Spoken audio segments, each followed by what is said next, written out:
Mumbai, greater Mumbai के हमारे सभी परिजन, सभी को खूब खूब मंगल कामनाएं। हमारे यहाँ श्रावण मास स्टार्ट हो गया है। आज आषाढ़ मास की पूर्णिमा को हम लोग गुरु पूर्णिमा मनाते हैं। गुरु पूर्णिमा इसलिए महत्वपूर्ण मानी जाती है कि ये पूर्णता का पर्व है। आदमी इम्परफेक्ट है, आदमी परफेक्ट बने, पूर्ण बने। और जब पूर्ण बनेगा तो कैसे बनेगा? अमावस्या से पूर्णिमा तक जाते जाते वो पूर्ण बने, और पूर्ण बनने के साथ साथ अपने जीवन को वैसा ही बनाए जैसा भगवान चाहते हैं। गीता में बहुत सारे श्लोक आते हैं जिनमें कि भगवान कृष्ण गुरु के रूप में कहते हैं, और ये कहते हैं कि मैं जो कह रहा हूँ तुझे, वो तुझे बहुत काम आएगा, तो समझने की कोशिश कर। तद विद्धि प्रणिपातेन परिप्रश्नेन सेवया, तू सेवा कर। लास्ट वर्ड पहले ले रहा हूँ मैं, सेवा कर बिना कपट भाव से, और प्रणिपातेन उनको प्रणाम कर। प्रणाम करने के साथ साथ साष्टांग नमन कर गुरु को। तद विद्धि प्रणिपातेन परिप्रश्नेन, और उससे जिज्ञासा पूछ, अपनी जिज्ञासाएँ पूछ। जब हम गुरु से निष्कपट भाव से जिज्ञासा पूछते हैं तो ज्ञान मिलता है। तद विद्धि, तद यानी ज्ञान, वह विद्धि यानी ज्ञान की जानकारी। वो ज्ञान की जानकारी तब मिलेगी जब आप अपने अंदर से शुद्ध मन से आप पूछेंगे भगवान से, रूपी गुरु से। गुरु भगवान का रूप होता है। गुरु गोविंद दो खड़े काके लागू पाए, बलिहारी गुरु आपनी गोविंदियों मिलाए। परम पूज्य गुरुदेव के रूप में हमें हमारे भगवान मिले, और उन्होंने हमारे जीवन को एक नई दिशा दी। हम सब जितने भी हैं, आप सब और हम सब, एक अलग दिशा जी रहे थे, एक अलग दिशा में जा रहे थे, संसार की दिशा में जा रहे थे। तो संसार से उन्होंने हमको मोड़ करके अध्यात्म की ज़िंदगी में लगाया, और अध्यात्म में लगा करके उन्होंने इस तरह से हमारा जीवन बना दिया कि हम ये कह सकते हैं कि जैसे जंग लगे लोहे को स्वर्ण बना दिया, सोना बना दिया। ये गुरु के स्पर्श होता है, क्योंकि गुरु पारस होता है। यदि हम सही अर्थों में गुरु को जीवन में उतार लें तो गुरु हमें बहुत कुछ दे सकता है। परम पूज्य गुरुदेव के बारे में बहुत सारे जानकारियाँ प्रचलित हैं कि वो 5 शरीरों से काम करते थे। उन्होंने इतना काम करके दिखाया कि इतना एक आदमी नहीं कर सकता। लगभग 3200 किताबें हम लोग एस्टेब्लिश कर चुके हैं कि ये मौजूद हैं, और उनके ट्रांसलेशन भी हम लोग करा रहे हैं, पुनः प्रकाशित करा रहे हैं। इससे पता चलता है कि एक व्यक्ति नहीं है, ये महामानव का पुरुषार्थ, और महामानव ही नहीं बल्कि एक भगवत स्तर का जो व्यक्ति हो सकता है उसका पुरुषार्थ। तो हम लोग बड़े सौभाग्यशाली हैं कि परम पूज्य गुरुदेव हमारे जीवन में आए, उन्होंने हमारे जीवन को बदल दिया, पूरी तरह से बदल दिया, और बदल करके गायत्री और यज्ञ हमारे जीवन में समाविष्ट कर दिया। तीसरी चीज़, संस्कार हमारे जीवन में समाविष्ट कर दिया। गायत्री, यज्ञ और संस्कार, इन तीनों के माध्यम से हमारा जीवन बदल गया पूरा पूरा। वास्तव में संस्कार शब्द जो है ये आया है मेटलर्जिकल इंजीनियरिंग से। मेटलर्जी में ये बताया जाता है कि किसी भी धातु को बहुत गर्म करो करके उसको शुद्ध करो तो और निकलता चला जाता है। और यानी अयस्क, उसका और निकलता जाता है। तो लोहे को शुद्ध कर देते हैं तो स्टेनलेस स्टील बन जाता है। लोहे को और शुद्ध कर देते हैं तो वो लोह धातु बन जाता है। और लोह धातु बनने के बाद फिर उसके बाद उसके जीवन में चमत्कारी परिणाम होने लगते हैं जब उसको दिया जाता है, ओरली दिया जाता है। इसी तरह से गोल्ड के आप स्वर्ण भस्म बना सकते हैं, गोल्ड के आभूषण बना सकते हैं, पर ये सब के सब संस्कारों के माध्यम से, इस प्रक्रिया को संस्कार कहते हैं। तो एक व्यक्ति को महामानव बनाने का काम संस्कारों के द्वारा ये गुरु करता है। पर गुरु ने 2 माध्यम लिए इसके लिए, गायत्री और यज्ञ। और गायत्री और यज्ञ के माध्यम से उन्होंने गायत्री से श्रेष्ठ मानव बनाया, और यज्ञ से उन्होंने सत्कर्म करने वाला व्यक्ति बनाया।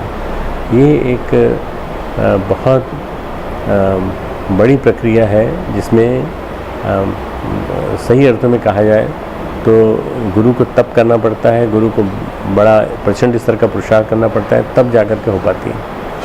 परम पूज्य गुरुदेव ने ये कहा है कि हमने युग बदलने के लिए अपने 24 लाख के 24 अनुष्ठान रखे सुरक्षित। जब युग परिवर्तन आएगा तो बहुत मारा काटी होगी, सब कुछ होगी, तो उसमें उस समय हमारे परिजनों के लिए रक्षा कवच के रूप में रहेगा। पर बाकी जितनी चीज़ें हैं वो अपने नियमित अनुष्ठान से, नियमित जप से, नियमित तप से आप पूरा कर सकते हैं। आपसे एक ही अनुरोध है कि आप लोग मिलजुल करके बहुत बढ़िया काम करते हैं। आप साल में एक बार इकट्ठे होते हैं तो आप एक अनुष्ठान करते हैं जिसमें कि वैचारिक अनुष्ठान होता है, वैचारिक संवाद होता है, वैचारिक कुंभ होता है। पिछले साल हमने किया था नारी जागरण पे किया था, सशक्तिकरण पे किया था। उसके पहले हम लोग कर चुके हैं वैज्ञानिक अध्यात्मवाद के ऊपर। अब इस साल हम गीता पे करेंगे, तो आपको गीता के माध्यम से बहुत बड़ी बड़ी महत्वपूर्ण जानकारियाँ मिलेंगी।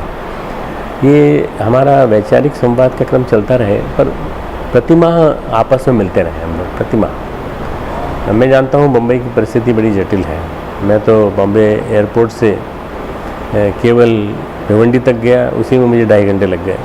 मैं वहाँ से बदलापुर तक गया, वहीं मुझे 2 घंटे लग गए। तो ये ट्रैफिक वगैरह ये सब की समस्याएं हैं, तो फिर भी इसके बावजूद भी चाहे वो लोकल हो, चाहे वो आपकी रेलवे सर्विसेज हो, उनके माध्यम से आप कहीं ना कहीं पहुँच जाते हैं और पहुँच करके आप कार्यक्रमों में भागीदारी करते हैं। इतने सब प्रतिकूलताओं के बावजूद भी आप सबके जीवन में गुरुदेव समाहित हैं और गुरुदेव ने आपको बहुत कुछ दिया है। गुरुदेव ने जो दिया है उसको आप संभाल के रखना, समेट के रखना, और धीरे धीरे और साथी आपके जुड़ने वाले हैं बहुत सारे नए। जो मिशन का विस्तार हो रहा है उस नाते ढेर सारे लोग साहित्य पढ़ कर के जुड़ेंगे। एक बहन की मुझे कहानी याद आती है, आपके बम्बई की बहन है, वो आर्य कॉलोनी है, उससे लगा हुआ इलाका है, और उनके पति जो हैं वो ONGC में डिप्टी चेयरमैन हैं। वो स्वयं अपने साथ साहित्य स्टॉल लेके बैठती हैं, किरण नाम है उनका, किरण, और वो साहित्य लेके बैठती हैं प्रतिदिन ब्रिज के ऊपर, ओवर ब्रिज के ऊपर, जगह जगह बदलती हैं।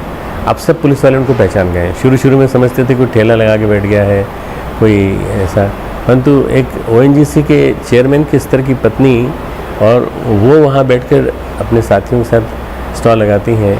साहित्य जितना बिकता है उतने से बहुत खुश होती हैं। तो ये इससे पता लगता है कि लोगों के मन में कितनी टीस है, कितनी लगन है, कितनी पीड़ा है इस काम को करने की। आप लोगों के मन में भी ये पीड़ा पैदा हो। बम्बई जैसी जगह में 8-10 रथ चलना चाहिए, साहित्य रथ, ज्ञान रथ, और इसके लिए आप कोशिश करिए, हम आपकी मदद करेंगे।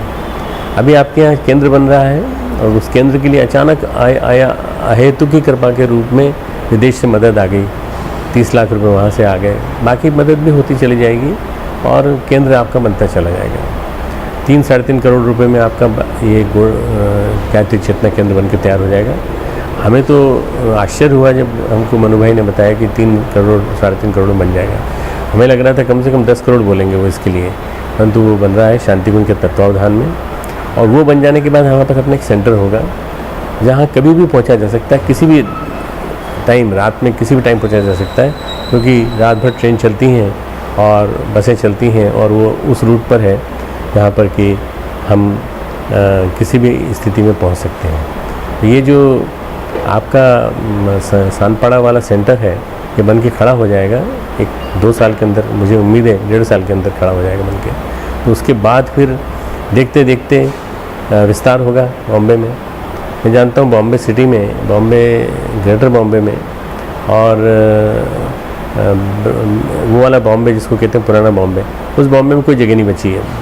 अगर ले भी तो बड़ी महंगी पड़ेगी, पर साहित्य केंद्र चल सकता है। जैसे हमारे आशा ज्ञानी चलाती हैं, साहित्य केंद्र चल सकता है।